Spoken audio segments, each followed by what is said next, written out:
হচ্ছে হ্যাঁ, এখন কথাটা হচ্ছে আমি তো হাদিসেও যাই নাই, ইজমাতেও যাই নাই, কিয়াসেও যাই নাই, আমি যা কোরআনের আয়াতে গেছি। কোরআনের আয়াতেই তো বলতেছে ওই কথাটা। আমার তো হাদিস তাফসির যাওয়ার দরকারই নাই। যদি সেক্স না করো শতকরা তোমার জন্য হালাল। তো আল্লাহর কথা, আল্লাহর কথার পরে নাবি সাহাবায়ে কেরাম বাদ দিয়ে ইবনে কাসির কি কইল, অমুকে কি কইল, তমুকে কি কইল, সেটা তো আমার নেওয়ার দরকারই নাই। আমার তো কোরআনে বলা হচ্ছে। আচ্ছা ঠিক আছে, আচ্ছা আপনি কথা এখন বলেন, দাঁড়ান আমি বলতেছি। আমি এখন বলি, আমি বলছি মওদুদি, আমি বাংলা পড়তে জানি না, আমি মওদুদি শব্দটা ইউজ, আমি পুরো কথাটা না বলার আগে আপনি কথা টেনে এটা মওদুদির, এটা মওদুদির তাফসীর হচ্ছে আরেকটা। মওদুদি শব্দটা ইউজ করেছি কেন আমি বলি। হ্যাঁ বলেন বলেন ভাই আপনি আমাকে কেন ব্যবহার করছেন? ভাই মওদুদি তাফসীর, মওদুদির তাফসীর শব্দটা কেন আনছেন এটা বলেন, দর্শককে বলেন। আচ্ছা এসে দর্শককে বলতাছি, আপনি একটা তাফসীর আছে না রেজা খান বেলভি, মওদুদির একটা তাফসীর আছে। এখন মওদুদিও দেওবন্দের আকীদার না, আপনি দেওবন্দের আকীদার কথা যখন আনছেন, এমনকি রেজা খান বেলভি উনিও দেওবন্দের আকীদার না। এবং দুইজন ব্যক্তিদের আকীদা নিয়ে এবং ওনাদের তাফসীর নিয়ে অনেক সমালোচনা আছে, এমনকি ওনার তাফসীর গ্রহণযোগ্য, সেটা তাফসীর যে গ্রহণযোগ্য না সেটা আপনি মুখে ভ্যাকের ভ্যাকের করলে হবে? সেটা দলিলটা কি? ও তাফসীরে গ্রহণযোগ্য না। আমার দেওবন্দে আমার দরকার নাই, আপনি বলতেছেন গ্রহণযোগ্য কি গ্রহণযোগ্য না। এটা একটা নর্মাল পাস করা ফোলা যে কোনো দিন বলতে আমি পড়ি নাই মাদ্রাসায় বা ইসলামিক স্কলার না, তার মুখের কথাই হবে? এটা আপনি দলিল দিবেন যে ওলামায়ে আমি পরে বলতাছি, দাঁড়ান দাঁড়ান। এখন আপনি এটা দিবেন, এটা আমি গ্রহণযোগ্য করি না, এটা মানি না, শেষ এক কথা। আমি বেলভি মানে আপনারা আচ্ছা আচ্ছা আপনি আকীদাটা মানেন না, আপনি মানেন না, ওদের অনুসারীরা তো মানে। আমি বেলভিও মানি না, কারণ আমি বেলভিও মানি না। আপনি মানেন না বুঝলাম তো, আমি যাদেরকে অনুসরণ করি। ভাই আপনি অনুসরণ এদেরকে করেন, ওরা আপনার অনুসরণ করে না, ওরা আপনাকে অনুসরণ করে না, কিন্তু ওরাও মুসলিম আপনিও মুসলিম তো, নাকি ওরা কাফের? ওরাও মুসলিম তো। হাকিমুল উম্মত আল্লামা মুফতি আহমেদ ইজার খান তো মুসলিম, কাফের তো না, স্কলার তো, ওনার অনুসারী তো লক্ষ লক্ষ আছে। অনুসরণ লক্ষ লক্ষ থাকলেই হয় না, শিয়ারা অনুসরণ লক্ষ লক্ষ আছে। ভাই শিয়া এখানে, এটা কেউ শিয়া না এখানে। আপনি কাকে মানেন আপনি কাকে মানেন না সেটা এখানে আলোচনা না। আপনি মানেন না, ওরাও আপনাকে মানে না। এখন আপনি যে তাফসীরটা নিয়েছেন, এই তাফসীরটা গ্রহণযোগ্য না, এটা আপনার দৃষ্টিতে গ্রহণযোগ্য না। এখন কথা হচ্ছে, এখন একটা উদাহরণ দিই। এখন কথা হচ্ছে আপনি একটা মায়ারে ভালোবাসেন, একটা মায়ের সাথে আপনি প্রেম পীড়িত করেন।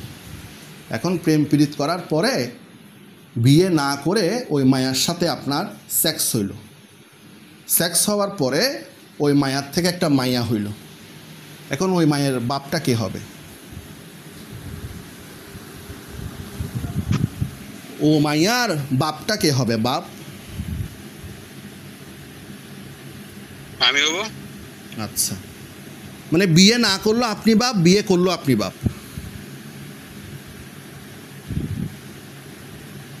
বিয়ে না করলো সেক্স করার পর, ভাই বাচ্চা তো সেক্স করার পর যদি বাচ্চা হয় সেটার বাপ।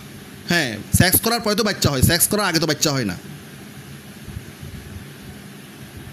সেক্স করার পর যে বাচ্চা হবে এটা তো আমার বাচ্চাই হবে অবশ্যই। বিয়ে না করলে কি আপনার বাচ্চা হবে?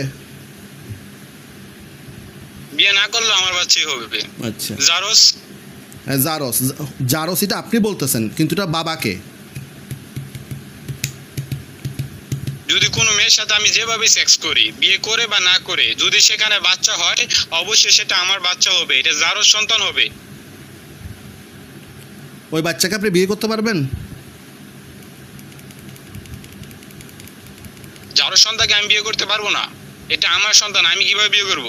তো তাফসীর ইবনে কাসির লেখা আছে ব্যাপারটা।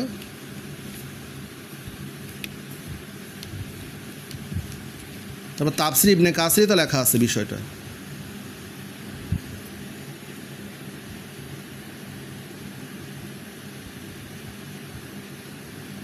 এখন চুপ হয়ে গেছেন কেন?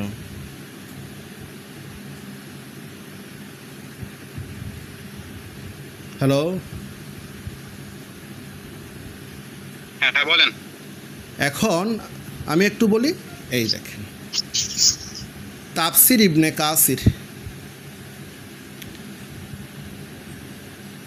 সূরা নিসা বলেন। আয়াতের মধ্যে তোমাদের কন্যাকে সাধারণভাবে বলার কারণে ইহার ভিত্তিতে জমহুর উলামা বলেন যে ব্যভিচারীর দ্বারা অর্জিত মেয়েও ব্যভিচারীর জন্য বিবাহ করা হারাম, কেননা এই আয়াতে স্ত্রীর সূত্রে জন্মগ্রহণকৃত বা এই ধরনের কোনো শর্ত আরোপ করা হয় নাই, সাধারণভাবে কন্যার কথা বলা হইয়াছে।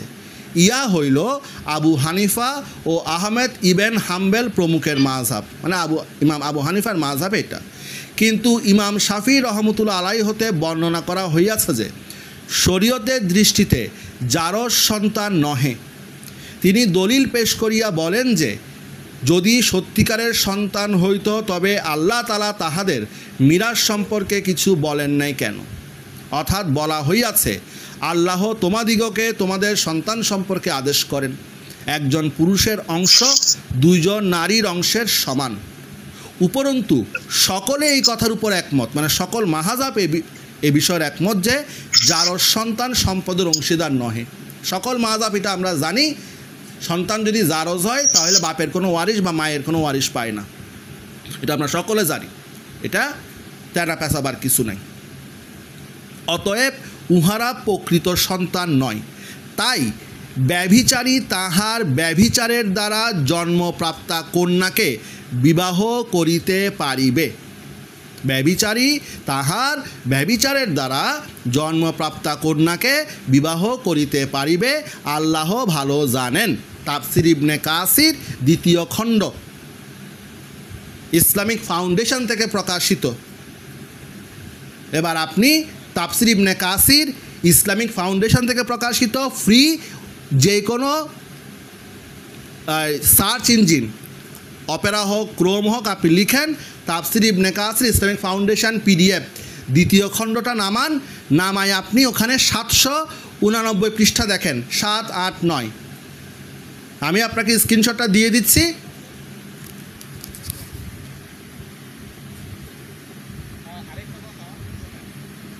হ্যাঁ, শোনো আরেকটা কথা বলি। দাঁড়ান আরেকটা কথা বলতে কি, আপনি তাফসির ইবনে কাসির আমাকে দেখাইছেন ওই দলিলের জন্য, ওই দলিলটার জন্য তাফসির ইবনে কাসির আমাকে দেখাইছেন, তো তার মানে আপনার কাছে তাফসির ইবনে কাসির গ্রহণযোগ্য। আপনার কাছে তাফসির ইবনে কাসির একদম চোখ বন্ধ করে, ওখানে যদি বলে যে তুই গু খা, আপনি গু খাবেন, লেখা আছে।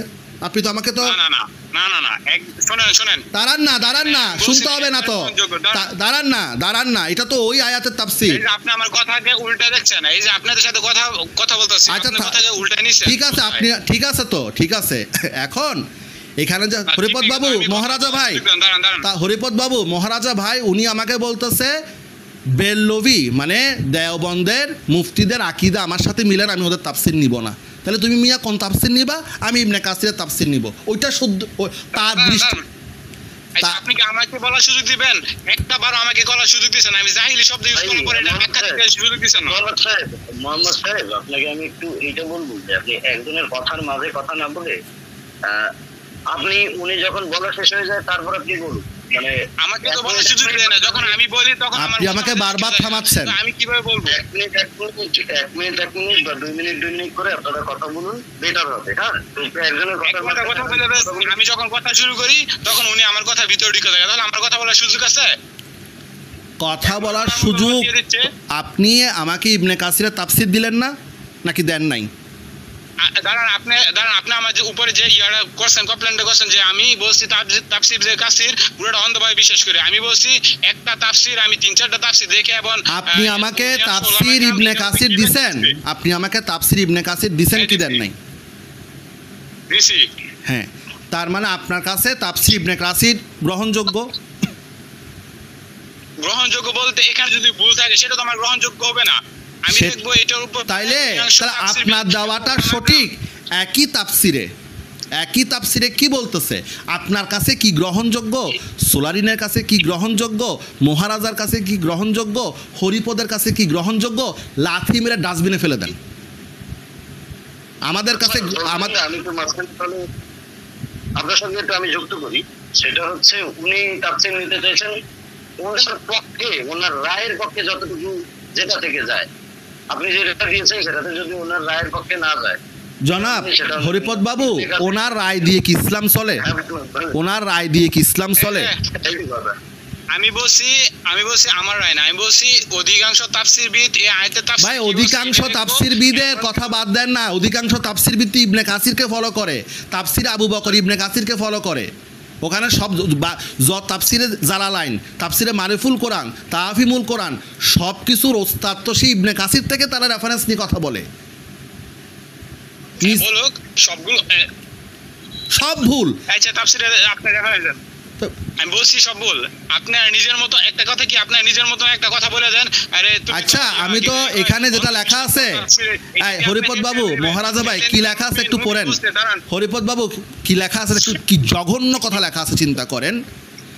না আপনি যেটা পড়েছেন আমি পড়েছি, ওই জিনিসটাই লেখা আছে। এখন মোহাম্মদ ভাই আপনি বলছেন তো এই লেখাটা ভুল আছে, তো এর সপক্ষে কি আপনি কোনো ক্লেম করেছেন আপনাদের ইসলামিক ফাউন্ডেশন থেকে যেটা এটা করেছে, আপনি কি কোনো ক্লেম করেছেন বা কোনো মাওলানা কি ক্লেম করে এটাকে সঠিক করেছে? এটা নিয়ে আমি ডিপলি দেখবো, তারপরে এটা নিয়ে আবার নেক্সট টাইম আমি আলোচনা করবো। এটা নিয়ে আমি ডিপলি দেখা হয় নাই। কি দেখা? আমি বললেন না যে ওটা ভুল লেখা আছে, তো আমি আপনার কাছে জানতে চাই যে আপনি ভুলটা বললেন। এটা ভুল, দাঁড়ান, আমি বলছি না এটা ভুল। উনি বলছে তাফসীর ইবনে কাসির আমি অন্ধভাবে বিশ্বাস করি, আমি বলছি না আমি অন্ধভাবে বিশ্বাস করি, আমি বলছি এটার মাঝে যদি উলামায়ে কেরাম, অধিকাংশ উলামায়ে কেরাম এই তাফসীরের মধ্যে গ্রহণযোগ্য হয় এবং অধিকাংশ তাফসীর এই তাফসীরটার মধ্যে গ্রহণযোগ্য হয়, তাহলে আমি এই তাফসীরটা নিব বা এই আয়াতের তাফসীরটা নিব। এখন ইবনে কাসির একটা কথা বলছে, উনি তো ভুল কিছু বলেননি যে অন্ধভাবে মুসলিম মানে সেই ইবনে কাসির বা আল বায়ানের তাফসীর যেগুলো হবে মুজিবরের, এগুলো অন্ধভাবে তাকে মেনে নিতে হবে। এটা কে বলছে? কোনো আলেম বিশ্বাস করবেন না? কোরআন হাদিসের আলোকে যেগুলো আছে এগুলো তো আপনি অস্বীকার করতে পারবেন না, আপনাকে তো বিশ্বাস করতে হবে, আপনি তো প্রশ্ন করতে পারবেন। আমি তো অস্বীকার করছি না, আমি তো অস্বীকার করতেছি না। আচ্ছা ঠিক আছে, আমি এটা দেখি।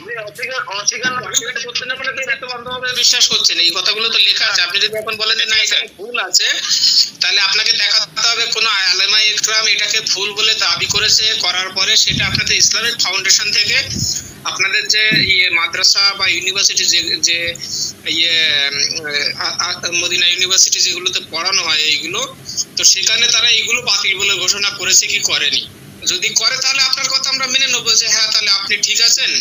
আমাদের রমজান ভাই বলেছেন আমি পরে আবার আলোচনা করবো, এখন আমার টাইম নেই। আবার লিখে দিলেন মুমিন পালিয়ে গেছে, তারপর আমি দুইটা কথা বলে যাই।